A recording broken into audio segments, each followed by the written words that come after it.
Peace, y'all. What's up? This is Jay Live, and right now you're tuning to KDLR 95.3. I'm going to ask you a bunch of questions because they're questions I just want to ask people.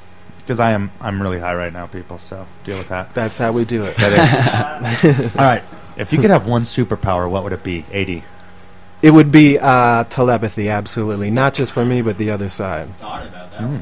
Telepathy, like, I already knew this telepathy, it's going to remove the problems for the ability to deceive our people. And so we're going to find the snakes that are out there that are trying to manipulate. So universal telepathy. Exactly. And so telepathy amongst the people is what's going to solve. It'll solve politics, all the shady business, everything. Telepathic commie. That's exactly, what you are. Yeah. No more hiding behind your meat suit. You know what I'm saying? I know what's going on in your mind. What about you?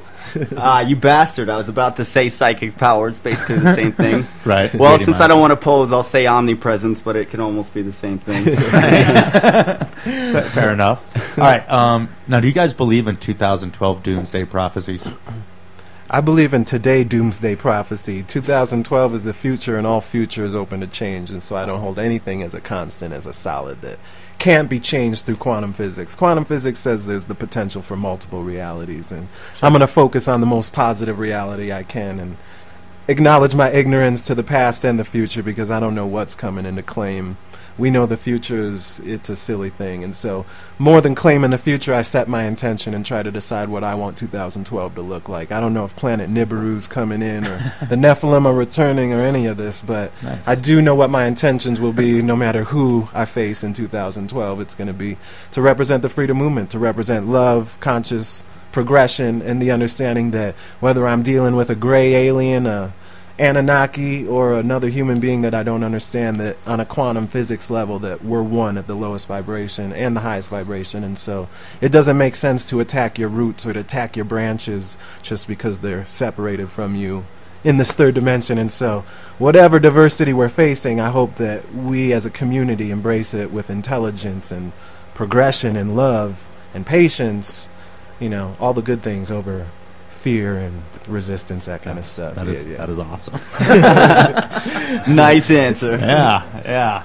I guess you're pretty much in concurrence with that. Or you know, to answer it on a more basic level, I'm not going to, moving forward, I'm not going to be living in fear, or even for that matter, stockpiling food for December 21st, 2012. That being said, I do have 3 months of food stockpiled just in case something happens, because I like to hope for the best but prep for the worst, and I don't want to confuse the people and act like I think we're on the right track to balance and goodness and harmony with our people, because we got a lot of work to do. Right. Whether it's Definitely. 2012 or 2025, we got work to do as a people. Right.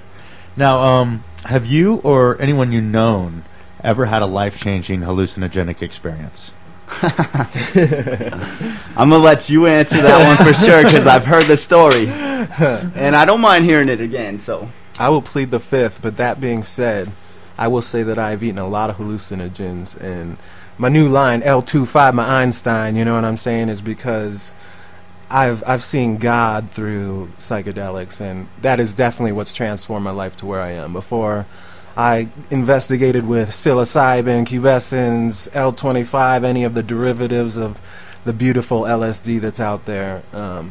And I you know, that being said, before I even go into that, I wanna stress that I do suggest that all of society starts to learn how to use this in a healthy manner, as the shamans used to, as we used to as a medicine, Sure. as opposed to how I grew up doing it with no guidance whatsoever and no healing properties from my community, trying to set that as our intention. And Sure. you know, these are powerful things out there that Well, I think a yogi, Meher Baba, said it. You know, LSD is like looking at God through a window, whereas anything you can do through meditation, you can sit there and have coffee with God if you wanted to. yes, You know. absolutely. or as a Japanese monk called it, spiritual masturbation. I like that one too. But I know before psilocybin, I was an angry, fear-based, just lost individual. And in one night, I know that I woke up and I realized the power of love, the power of community, the power of fear, my own fear, my community's fear, and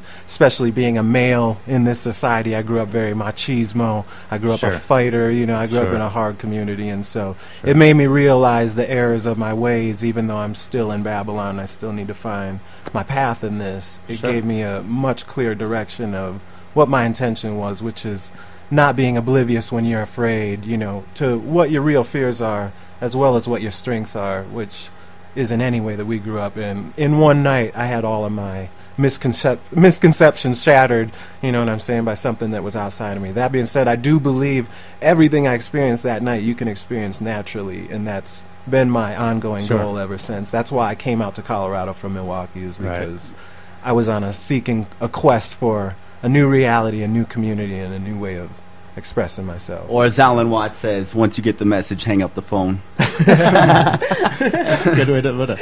I like this guy. It's like I vomit at the mouth, and then Linguistry puts it in a beautiful little package. All right, now you guys are gonna play some music for us, right? Yes, sir. But again, where should people be on Black Friday? Yo, Fox Theater, Boulder, Colorado. You know what I'm saying? Wandering Monk CD release party. That's how we do it. Yes, yes. We got to recognize Art for the People and Royal Frog Records because they've been a catalyst to making all of this happen. You know what I'm saying? Nice. As well as entities like yourself and SMI Productions, because it's a community thing, and that's our goal for all of this, is to get our community united and get us all at least talking about some of the things that we're really passionate about in life and start to reprioritize what we want to see this world to be. For sure, for sure. No All right, doubt. we're gonna play a track real quack. Quackity quack. Real quick. And then we're gonna come right back with you guys. Yes, sir. Hitting it up. All Yes, right. indeed. So I got some Beastie Boys here. So what you want right What you now on want? KGLR 95.3 FM. Stay tuned, suckers. Yes.